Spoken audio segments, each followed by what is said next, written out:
Hey everybody, Brian Stevens here with you at the National Real Estate Post and Mortgage Shots. Make sure you go to Mortgage Shots, subscribe so you can get my daily show, no cost, no nothing. We don't sell your information off. I mean, what do you got to lose? And then share the information and keep the conversation going. Your business will appreciate that. Hey, listen, if you're meeting us for the first time here, just like I said, we're going to try to bring you something every day, give you the conflict resolution of what's taking place in real estate and mortgage lending, really from a lender's perspective. I've got over 30 years in this, 20 years of doing a blog and writing a blog every single day, longer than anybody in the mortgage or real estate space. So I'd like to think, or at least hopefully, God willing, if we learned something over the past 20 years, we might be able to put you in a position to glean some information you hadn't heard before. If you want to talk about joining my team within the Loan Factory, we do things that are fundamentally different. Just reach out to me. Reach out to me, Brian Stevens. Here's my phone number. Send me a text, and I will text you back. Our team is growing exponentially right now, and I'm excited about it. That's because we crowdsource everything. What does that mean? That means our loan officers and us, we all get together, and we do this as a community. We figure out what works collectively, we test it, and more brains together makes it happen faster, and we do what works, and we stop what doesn't. Imagine that, novel idea. Working together, which is something you don't see a whole bunch in the mortgage space today, especially the brokerage space. My God, this is comical. You've seen this whole thing with Katie Sweeney and United Wholesale Mortgage and AIM all getting pissed at each other, suing each other, going on social media, making us stink about this crap. I find it hilarious. I do. My God, you all deserve each other. You really honestly do. All of you do. There's a few more that I'm sure you have really strong opinions about that. Chime in. You know who you are. You know, there's a segment of the mortgage broker space that has really kind of, in my estimation, turned into a bunch of mean girls on a junior high school playground. It's ridiculous. I remember having a conversation with David Stevens, fantastic human being, and I was talking with him about some of these issues. And I'm like, why don't you do something about it? You're the guy. You can do this. Yeah, you're the one everyone respects and listens to. And he's like, man, it ain't my thing. But he did say, he goes, nobody owns the top spot in the mortgage space. You're just a steward of it. It's going to come and go. Think back into 2008. Independently owned mortgage companies, who was running the show back then? Not the people running it right now. And I don't know. I don't know. I just see all this ridiculous infighting that's made public, for which I have been the subject of scorn from some of you. Then I've seen the people who were piling on me, piling on other people, threatening lawsuits. Then they piled on you and you didn't like it. And then you're like, I can't believe this. Well, knock it off. Listen, this industry, when I do good, you do good. When you do good, I do good. When we work together, regardless of your company, everybody wins. We don't need any more black eyes. We don't need any more mudslinging. None of it. Just stop it. You know what? Right now, if this is pissing you off, you're probably one of them. And listen, that means you've made it. You've done it. You won the game. Do it with dignity. Quit acting like a bunch of assholes. Does that make sense? It's my 2 cents.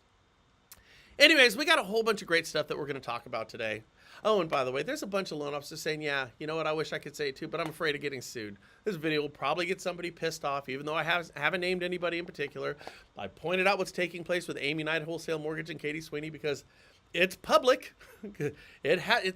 If nobody's watching and judging you, did it really happen then? You know, anyways, I don't want to go ad nauseum. I've kind of put this behind me, and I want to talk about things that are positive, which is what we're doing. We are working together with loan officers in unison, together, collectively, towards not only the benefit of us, but the benefit of everyone. To do things the right way, write clean loans, and be kind. What a novel idea. Okay, so we have a whole bunch of stuff I want to go over today, so we're going to start burning through this stuff. If anyone has any questions or comments, put them down below. It certainly helps me out a lot. And again, keep the conversation going on your social sites, and maybe loan officers, get a realtor who jumps in there and starts chiming in about what we're talking about. Make that a conversation. You might get business out of it. But you're sick of seeing me right now, so let's jump right into exactly what we are talking about. Okay, I spoke about this one yesterday, guys. 82% of the United States population right now lives in regions experiencing an economic downturn. It's the highest level since 2020, and you can see that right there. I have a graph to prove it. In truth, I think we're going to see this number on your far right-hand side go down even further. You notice how when we had 100% people experiencing an economic downturn, that's what we call a recession. I think right now that we always find out about recessions. We talk about it retrospectively. We'll hear about it 6 months ago that we were in fact in a recession today. And by the way, if 82% of Americans are experiencing an economic downturn, can't we just just get out over the tips of our skis on this one and say we're in a recession right now? And again, a recession from a mortgage loan officer or a real estate agent standpoint, even a buyer standpoint, is not a bad thing necessarily, because it all has positive impacts on the housing market. Prices come down, rates go down, which we're seeing. The Fed is going to start purchasing mortgage-backed securities again, which we're seeing. AI is going to increase the margins, allowing rates to go down a little bit more, which we're seeing right now. So, and our inventory is going to go up, which we're seeing right now too. So all of these things are good for buyers, real estate agents, and lenders. And, so if you're experiencing your own personal economic downturn as an independent mortgage loan officer or real estate agent, just trust me, this stuff is going to change for the better, and you should be experiencing it right now. I'm telling you what you already know. Now, for those of you, the 18% who are not experiencing an economic downturn, just trust me, your fellow Americans are, in fact, experiencing one of these economic downturns. The median down payment for a house hits a record high. Might be one of the reasons why people aren't buying houses right now. Did you catch what I said? I don't want to gloss over that. The median down payment hits a record high. Is this because of sales prices? Yeah, that has a hell of a lot to do with it. Does this have to do with the fact that our guidelines are tightening up here? Yeah. Is it because more people are going to non-QM? Yeah. I would like to think that the down payment is going up is because you loan officers and realtors out there right now are smashing it so bad that you're really engaged in non-QM deals, and you're going and getting some of those self-employed independent contractors and gig workers and finding a way to get them into houses. Because our non-QM deals, they're fantastic. The rates are great. The loans are safe. They're performing wonderful. They do require a slightly higher down payment. And as a result of that, maybe you guys are doing your job and we're really dusting off that non-QM and we're really starting to make it a bigger part of our business, which it should be. And by the way, which it is right now. In August of 2025, the average down payment was $70,000. It was up 6% year over year. In short, if you want to buy a house in this market right now, you better have money. Doesn't really bode well for the underclass, the underserved, and oftentimes minority communities. Now, does it? Well, isn't that always the case, though? And this is the truth. We need comprehensive housing reform for underserved, low to middle class communities and minority communities, so we can bring home ownership to responsible folks who otherwise deserve it. But, with these sales prices on these houses right now, is it realistic? Which I find fascinating when we start looking at, HMDA, and the whole idea of redlining, which is abhorrent and terrible. There's no other way to put it. The period, end of sentence, nothing more to say about that. That's why I find like a lot of our housing policies, which really has cultivated an environment that led to higher prices via artificially low interest rates a few years ago, via new home builders not building the inventory they need to build. We're still at a 5-year low in terms of inventory. We have 4.5 months of inventory right now. That should be a minimum of 6 months, which is keeping prices artificially high as well. These things that can be corrected should be corrected, which would pull prices down on properties, would help minority groups, underserved communities, and the low to moderate rungs on our socioeconomic ladder. This would help all of those groups. And it is something that is doable, and there is nothing, nothing short of that, that is going to help communities who need it. I believe it is a mission statement of HUD is to serve underserved communities right now. And are we, in fact, accomplishing that? And the answer is no. Many of these communities that we just spoke about, you got $70,000 hanging around. Oh, by the way, let's add another $20,000 in for your closing costs, your recurring and non-recurring costs, which, by the way, was half of that a decade ago. But consumer protection and all the extra crap lenders have to do means it's going to cost more money and generate more paperwork, which just creates noise for you, meaning that buyers aren't going to read shit in their loan doc packages. It's just going to confuse them more. It's going to cost them more money. And you know what you get for your consolation prize of a government intervention to help you in the form of consumer protection? You're going to get to take home a heavier stack of papers. Bravo. Comprehensive housing reform. Let's take that loan package and let's get it down to about a third the size it is right now. Let's make this thing easier, not more difficult, and something that's comprehensible. I mean this too. I mean this.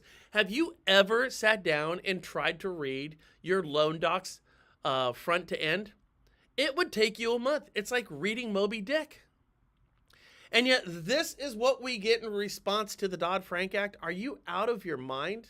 Well, after we do this, let's make too big to fail gone. Well, now too big to fail is the legal letter of the law. It is. If things are too expensive for consumers, all right, so let's make lenders, get 50,000 more audits. Let's go in there and create, more disclosures on crap that is already disclosed 25 times over. How many times do we have to sign that you're going to live in this as your primary residence? Why do we need to have 9 of those in a set of loan docs? How about clean it up? Here's a comprehensive housing reform. Clean up the damn process. I think that's what we ought to do. Anyways, for whatever it's worth, property values are going up. We're not building the houses. Rates are going to get low again, which means we're going to put more stress on low to moderate income borrowers and underserved communities. And as you can see right now, as of August 2025, we now have a 6% year-over-year increase in our average down payment, the highest it's ever been, which means it is the hardest it's ever been to buy a house. Well played, my friends. Well played. Listen, you're a loan officer. You just need to find people who make money. That's the self-employed people. And that might be the reason, why you folks right now are looking more towards your non-QM borrowers, because your average gig worker or self-employed person makes twice as much money on average as your average W-2 employee. Maybe that's the reason, because things have become, well, what do they say? Untenable. Unemployment insurance continued claims and Google searches side by side. If you're looking at the gold line on top, that is our continued claims. And as you can see, from January 8th, 2025, which is Elvis Presley's birthday, and myself included, up until today, we have by and large seen these numbers of unemployment claims go down. However, interestingly, we'd have to go all the way back to 2023 in order to find where our gold line, our continued claims, actually dip below the unemployment benefit searches. This is a Google search. We are seeing the most pronounced disparity between our Google search on unemployed benefits and actual unemployment benefits. Unemployment benefits are going down, so everybody's saying, hey, things are getting better. Unemployment benefits are going down. Yeah, but look what's taking place at the same time. We are now searching for unemployment benefits at a clip that we have never seen before, meaning people either lost their benefits or we're going to have a shit ton more who are going to get back on those benefits and get back on them very, very soon. So don't look at this graph as being something that's fantastic. This graph right now is, as we said yesterday, the canary in the coal mine here. The gold bar are unemployment claims going down and our unemployment benefit searches going up. That just tells me one thing. This recipe is going to bake a cake, and that cake says unemployment is going to continue to go up again. And last time I checked, if you wanted to buy a house, having a job is a pretty damn good part of that. So loan officers right now, real estate agents right now, if you have these gainfully employed clients, even if they don't qualify today at today's rates and today's sales prices, trust me, hold on to them. Stay in front of your clients. Time block. Reach out to them on a weekly basis. Keep them close to you, because you might find in the next quarter that those folks who are on the outside looking in can actually afford a ticket, and they can go in and see the band who's playing at the concert, if you know what I mean.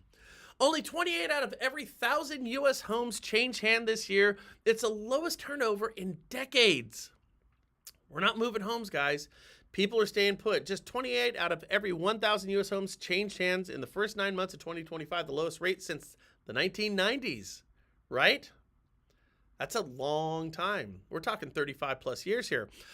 Affordability challenges and uncertainty about the economy are keeping buyers and sellers on the sidelines. That would be one of the reasons. What do you think? Why are people on the sideline right now? Put it in the comments down below. Let me know. Share it. Respond. Let's see what you guys think. Homes turned over the most in Virginia Beach, Virginia, West Palm Beach, Florida, while turnover over the least is in New York City and Los Angeles. I got a graph to prove this to you, so I'm not lying. U.S. home turnover at the lowest rate in decades. And we can see back in 2021, we saw that was the best we saw since 2012. And look what happened in 2021. My God, thank you, COVID. We fell off a freaking cliff. We went from 42 per thousand down to in our 20s per thousand. Let's see, it's going to put us at about 26. Is that what we said? It's the lowest in decades. We're not moving homes. The only saving grace in looking at this is that what goes down goes up. And right now, all indications that we're seeing right now that can impact more activity in the housing market is starting to take place. Inventory, affordability, and rates. Okay, so U.S. metro areas with the highest turnover rate. It's going to be Virginia Beach, Virginia, West Palm Beach, Florida, Florida, Indianapolis, Atlanta. Okay, Virginia Beach, Virginia, I don't really have anything to say about that one. West Palm Beach, Florida, Virginia Beach, West Palm Beach, this is where people want to go. This is where people are going to retire, and they are more or less immune to this type of stuff. Same thing with Tampa, Florida. And Tampa's just Florida's just a mess right now, right? They're just something of a mess. Now, Indianapolis, affordability. Atlanta, affordability. If we were to continue this list down of markets with the highest turnover, you're going to find a list that is littered with communities that are still affordable where people could actually buy homes. You're going to see affordability where we have the least amount of turnover in high-cost areas. It is New York, Los Angeles, San Francisco, San Jose, Anaheim, Oakland, San Diego. Boy, California, we have made a mess of everything. I live in California. I'm a lifelong Californian. I love California, the state. The politics, are you out of your mind? Everybody knows it's insane here except for a handful of people in the two major metro areas, the Bay Area and Southern California, who think this is fantastic. It's a mess. California, California, California, California, California, California. Wonderful. Do you know that we also have over 40% of the nation's homeless population right now? Just a mess. But what we're really looking at here is unaffordable communities. These are areas where we're really not helping minority, underserved, and low to moderate income rung families. This is where we're really screwing all of them over because nobody can afford to buy homes here in California. How in the hell are you helping the people that you profess to help?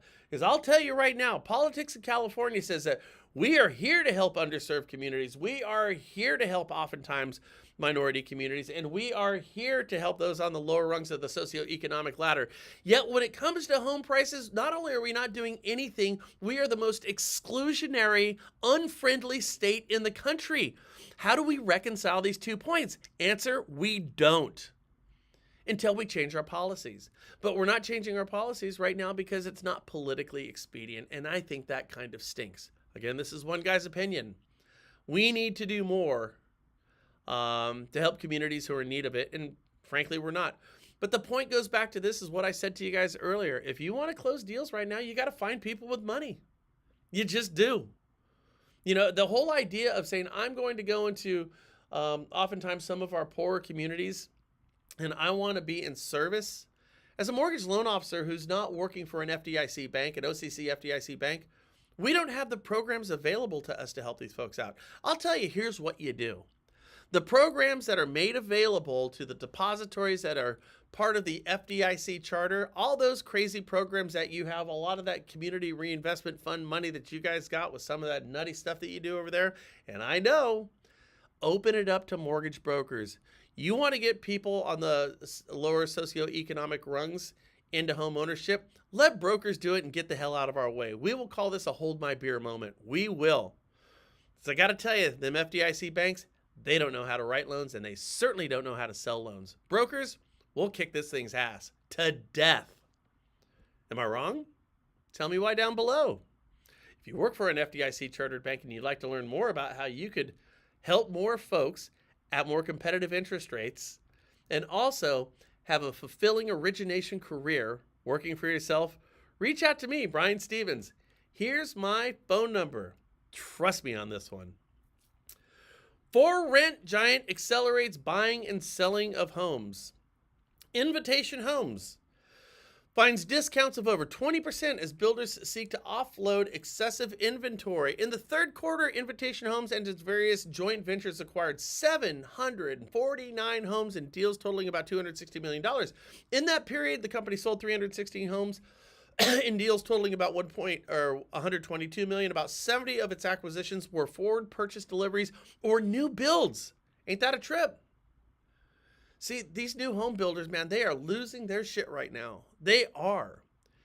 But we're seeing new home builders do things they've never done before. Back in 2008, when stuff wasn't selling, they'd put a 5 Series BMW in the garage to try to hold on to their prices to get these houses to sell, and that was kiboshed. So now what are they doing? They're selling, or they're renting their houses out. They're renting their inventory out. What are they doing? They're going to institutional investors, and they are trying to get rid of their excessive inventory. Isn't that crazy? This is a new twist on things, but this is also another indicator that the market that we're in is going to continue to deteriorate right before our eyes. Deteriorate from a standpoint that it's not going to be great for sellers, even though you're probably sitting on a boatload of equity. But for us loan officers, real estate agents, and buyers, this is music to my ears. Pending home sales index, seasonally adjusted. What do you know? It ain't good. It ain't good. We got to get these numbers up. Back there in 2020, that big spike over there, of course, that is COVID, when you're all sitting on our couches. Nobody did nothing. Then we all got our free government money, which turned out to be a horrible idea. And everything jumped up, and then, yeah, we fell off a cliff again. I laugh because crying hurts too much. I really do. But you know what? My personal business, I don't know. I'm not in a recession right now. My personal business is going great. In fact, honestly, and I am not joking about this, I feel like I can turn on my production as much as I choose to. It's like a faucet. I believe that. We have opportunity. It abounds. There's opportunity all around us. I was talking a little while ago with Dave Savage, who is the creator and owner of Mortgage Coach. I remember asking him, and I said, how many deals do you think loan officers are missing that are right in front of their eyes because we have our blinders on, we have that one transaction we're doing. Where are the other opportunities that transaction and our daily movement and activity? How many deals do you think that your average loan officer is missing? And I believe Savage said at least as many as they're closing, if not twice as much. And he was straight-faced on this thing. And I thought about that, and I'm like, you know what? He's right. He's really, really right. And Dave Savage, listen, I don't take $1 from Dave Savage. I do know him. He's a really good guy. I've reached out to him over the years and spoke with him about things, that affected my business and just got his counsel on it. And he's always been gracious with his time. And I got to tell you, with that said, Mortgage Coach and the products that he's offering right now, everything that Dave is doing over there right now is really, really helpful, particularly at these times for loan officers. If you haven't seen Mortgage Coach, go check it out. I like his product. I like how it's designed. It's intuitive. It's sticky. It's good. It's good stuff over there. But anyways, I digress. The thing is there's two ways to look at your clients. There are those who make their home buying intentions known. I'm going to buy a house today. Okay. Well, then how do you find that person? First of all, go hit your database up. Don't even market until you've wrung the neck of your database. I call my database my best opportunity. Go wring the neck of your best opportunity before you do any marketing. But what happens when somebody makes their home buying intentions known is they get ensnared in somebody's marketing web. They're going to talk with their neighbor. Hey, I'm thinking about buying a house. Oh, really? You need to talk with my friend Brian first. He writes loans. He's really good at this shit. That's my marketing working for me. That's what happens when I call my database. We remind people, hey, I do loans over here in some capacity, right? That's marketing. Doesn't cost you anything. You don't think of it as marketing, but it might be the most effective marketing you have because now you get the implicit endorsement of your neighbor, your friend, whatever the case may be. It's important that we talk to people around us.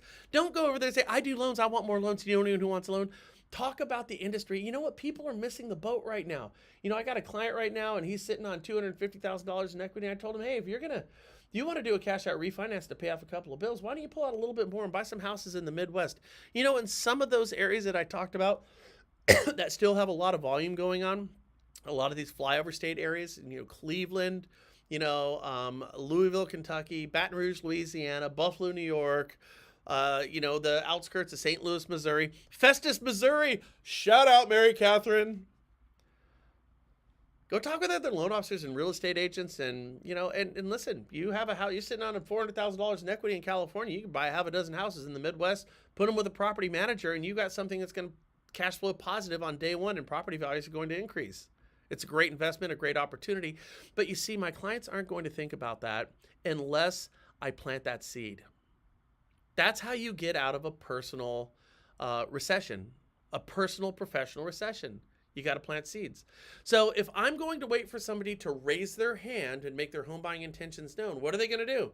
They're going to talk with their neighbor, or they might endorse me. They might go to Zillow And Zillow is going to capture their information and they're going to sell it to you. They're going to charge you for what you otherwise got for free prior to Zillow ever being in existence. They're going to, I don't know, where are they going to go? Maybe they're going to go to Redfin. Maybe they're going to go to Realtor.com. Maybe they're going to go to Bankrate. Maybe they're going to a sign writer in front of somebody's house. Maybe they're going to go visit their sister and they say, oh, I'd like to live closer to my sister. And lo and behold, there's a sign in the front yard that says this house is for sale. That's marketing. All of this is marketing. So we can either wait for people to be ensnared in our marketing, but when they make their home buying intentions known, chances are they're going to be ensnared in 10 different people's marketing. And some of those 10 are going to sell that person's information off to 10 loan officers and 10 realtors. And then, of course, someone's going to pull their credit and it's going to turn into a damn trigger lead. The next thing you know, somebody just wanted to look at a house and now their phone's being blown up. And you know what? People hate that. They freaking hate it. But if you call your past client database and you say, hey, listen, you're sitting on a boatload of equity. Have you thought about doing this? This could be a good opportunity. I have a property manager over here in Kansas City, Kansas. You can buy a house for $175,000. It's bulletproof. It'll rent out for $1,900 a month. You put 25% down to a DSCR loan on it. You're going to have a payment of, $1,400 a month. You're going to positive cash flow $900 on day one. With the money that you have, you could buy 10 of these things. You could positive cash flow $9,000. And guess what? Doing that cash out refinance is going to cost you about $1,000 a month. You're $8,000 to the good. Here's all the paperwork because I did my homework because I'm a professional. Would you consider doing this? Now I don't have to compete with other loan officers or other realtors. In fact, I get to hand out leads. And the last time I looked, if I hand a lead to a real estate agent, somebody's going to buy a house, that's a freaking Willy Wonka golden ticket. You want to work with top producing real estate agents? Watch my show from last week where I interviewed a top producing team lead over at Keller Williams. And I said, only thing I want to talk about is what you love and effing hate about loan officers. That's it. And don't pull punches. She didn't. And this, by the way, is kind of one of the things she was talking about. Don't tell people what you can do. Show them what you can do. So anyways, seasonally adjusted, yeah, we're in the pits right now, but that has no bearing on you and your business. How Americans really feel about their neighbors, 2025 data. How about this? What do you say about this? Americans value good neighbors so much that 82% say that having them is as important as price or location when buying a home. In fact, what happened is there's, I believe the number is, I might have it and I'll show it to you here in a minute. I don't know what the percentage was, but a huge swath of people said, yeah, I'll pay 10 or 20,000 more for a house if I have good neighbors. What say you on that one? Now, some of my neighbors, when I was raising my kids, were having their kids, and we've raised our kids together, become best of friends, really family. And that relationship has become invaluable. You can't put a $10,000 or $20,000 price ticket on it. Having good neighbors is extraordinarily important. Something to think about if you're a real estate agent.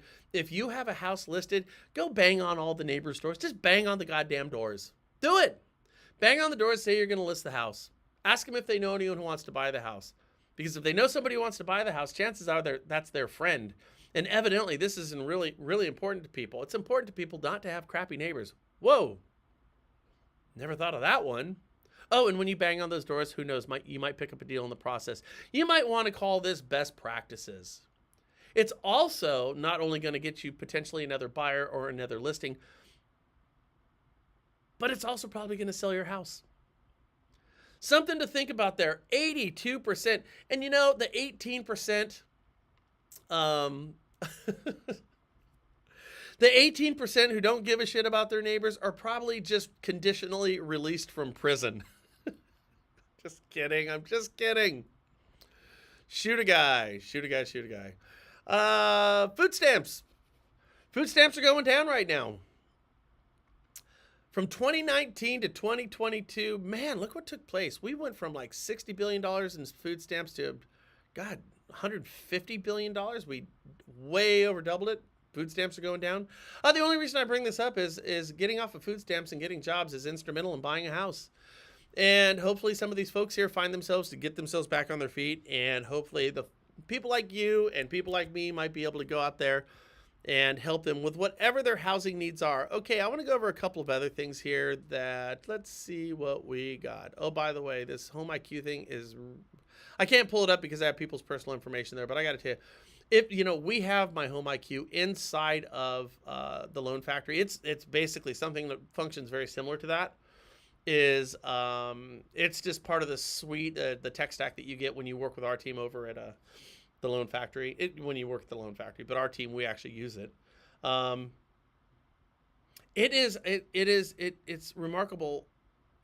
It's remarkable how many leads it's generated. It really is. Good quality leads from databases. If you want more information on how to do this, reach out to me. Once again, here's my phone number. Reach out to me, and I'd be more than happy to have a conversation with you about it. But I'm a little shocked about how good that stuff is going.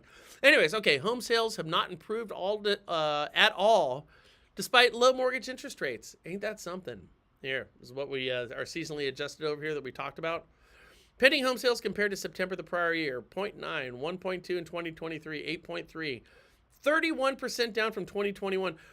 41% down from 2020. My God, these numbers are not good. Remember, this has nothing to do with you. Your own private recession does not need to be one.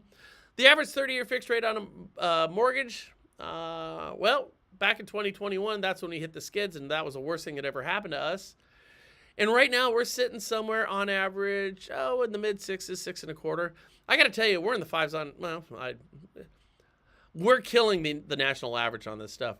But, you know, when you really think about this, if we were to take this and pull our average 30-year fixed rate mortgage and look at it over a longer period of time, you're going to find out that the rates that we have right now, they're pretty damn good. You guys all think we want the 4s. That's because we've got people out there with the 2s. So next to a 2, a 4 looks reasonable. Next to a 2, a 6 looks horrible. But when you live in the 6s, 7s, and 8s, a 6 looks pretty damn good.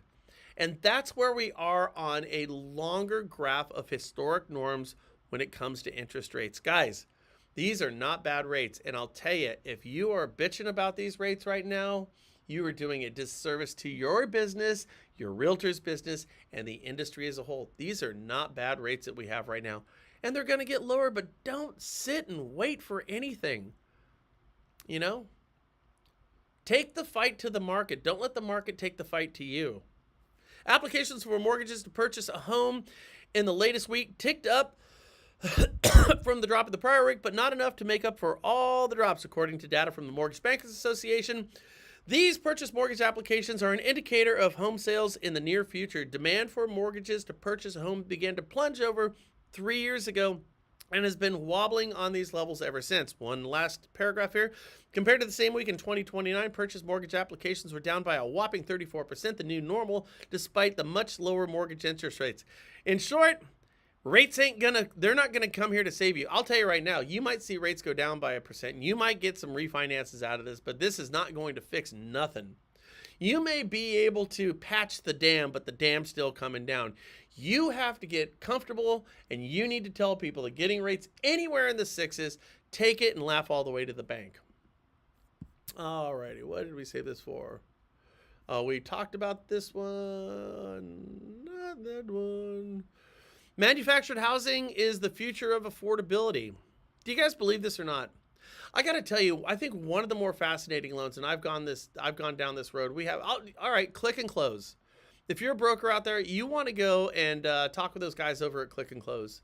My account rep, you can reach out to me. Here's my number. The one-time close deals where you can put modular and manufactured homes on lots for VA, FHA, USD, and conventional loans. These are great. And I'll tell you what, these manufactured and modular homes, they are not what they looked like 30 years ago. Nothing. These are absolutely stunningly beautiful.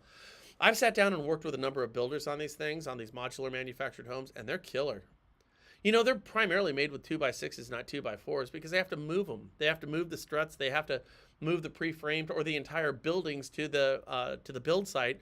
And so the way to do that safely is to build it with 2x6s instead of 2x4s, which just makes the house stronger. These things are killer.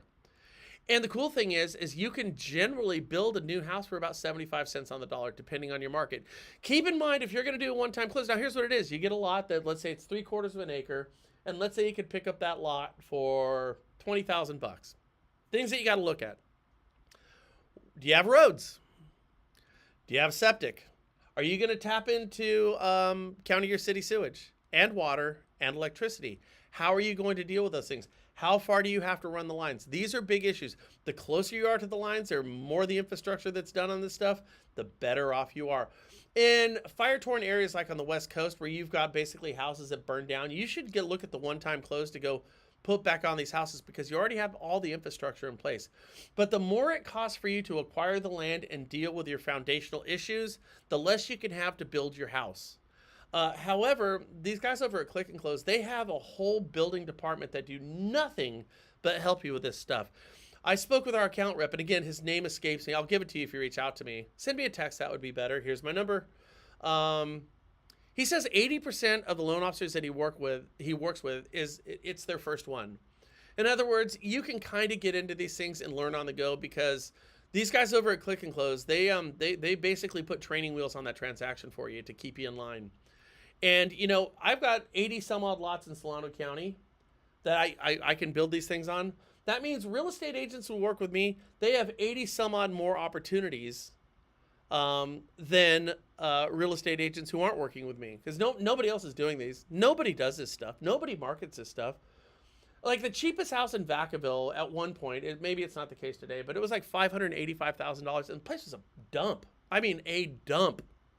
Smelled like cat piss. You know, the roof was falling in. The walls are kicked in. Somebody was trying to do kung fu on the doors, you know, that type of thing. It looked like a tweaker, like, didn't get to finish the job, but certainly gave it a healthy college try to destroy the house, right? And I'm like, okay, you buy this house for $585, you're gonna have to redo everything. You know, the house is 50 years old, or I could put a manufactured house on a new lot. I could pick the house, pick the roof, pick the colors, pick everything, pick the lot, pick the place, and I could do it for 75 cents on the dollar, and everything is energy efficient and everything is done. Yeah, I'll take that one, thank you very much. You know, for real estate agents, it kind of goes something like this. When you do these one-time close deals, what I tell my real estate agents, I said, would you like to be the in-house real estate agent for a new home subdivision? And every realtor's like, oh, hell yeah. I said, work with me, because you have that. You have that. The only difference is your new home subdivision is not located in one geographical location. It's located wherever the hell you want it to be located. If I got 80 lots in Solano County, you pick your house, you find out what you like. Great, let's go find out where to build it. These one-time, and you could do it on 100% financing. Go find a land loan right now. Have fun with that one. I bet you're putting 50% down if you can find it. I bet you got a balloon payment after 12 to 24 to 36 months. I bet the rate sucks. I'll bet you're paying points out the wazoo. It's not good. Nope, there's no appetite for these land loans right now.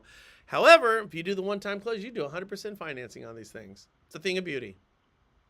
Something to think about. Manufactured housing, yeah, I do see it as the future of where we're at. And the FHFA is requesting public comments on the strategic direction of the GSEs to help restore the American dream of home ownership for all Americans. I would love to get about 20 of you guys and gals and whoever, and let's put together what we think should take place. You know, because one problem with these associations, and I love them all, I do, like, yeah, NAR's a pain in the ass. They're not looking out for their real estate agents. Why you remember NAR, I have no idea. No idea whatsoever. There is another group out there that represents like 100,000 real estate agents who are looking for NAR reform. I can't think of the name. If you know what it is, put it in the comments. But there's another group that is coming back, and they're looking for NAR reform. I'm like, oh, that's funny. The NBA does a good job, but you know what the problem is? You know, even the National Association of Credit Unions and the National Association of Brokers, NAM, they kiss ass too much. Well, to the esteemed so-and-so, and love this and love that, and no. You guys screwed it up. Here's what you need to do. I mean, almost just like a bullet point. This is bad, this is bad, this is bad, this is bad, this is bad. Here's the fix, here's the fix, here's the fix, here's the fix, here's the fix. Now, maybe I don't have all the answers. Maybe I don't have any of the answers. But us together, I bet you we could come up with something better than what we've had over the past 50 years, because right now, I can tell you right now, real estate, which is a solid 25% of our GDP, and we represent half of the world's GDP, I'm going to tell you right now, boys and girls, everything we've done over the past 50 years, it ain't working. We don't need reform as much as we need overhaul. It's like the NFL. Look what happened to the Miami Dolphins. You're not winning games. You start to can the coaching staff. And right now, maybe it's time for us to can the coaching staff. If we can't do that, let's at least, by the way, respectfully, and I mean that too, I'm not joking, respectfully but assertively, let's give some options of how we, the little guys, the little gals out there, the plebeians, the ones who have to, dance the Irish jig in steerage, eating porridge, let us tell you how we see things, because it's the loan officers and real estate agents who are on the streets. We are actually talking with those clients, those consumers that you are passing legislation on. We're actually talking to them about real estate, about lending. Let us, and we're the only ones who are doing this in earnest, let us tell you what we are hearing, and maybe you can do something about it. But then again, probably not. Hey, listen, you guys make it a great day. Share this all over the place. Do whatever you do. Reach out to me. I would love to talk with you guys, especially those who I haven't spoken with before. And if you disagree with me and want to tell me about how I'm full of shit, you're the one I really want to talk to. So with that said, you guys make it a great day. And oh, by the way, it's November now. We got 2 months. You got 2 months to right the ship before we're going to start 2026. And I don't know about you, but I'm looking to hit some home runs this next year.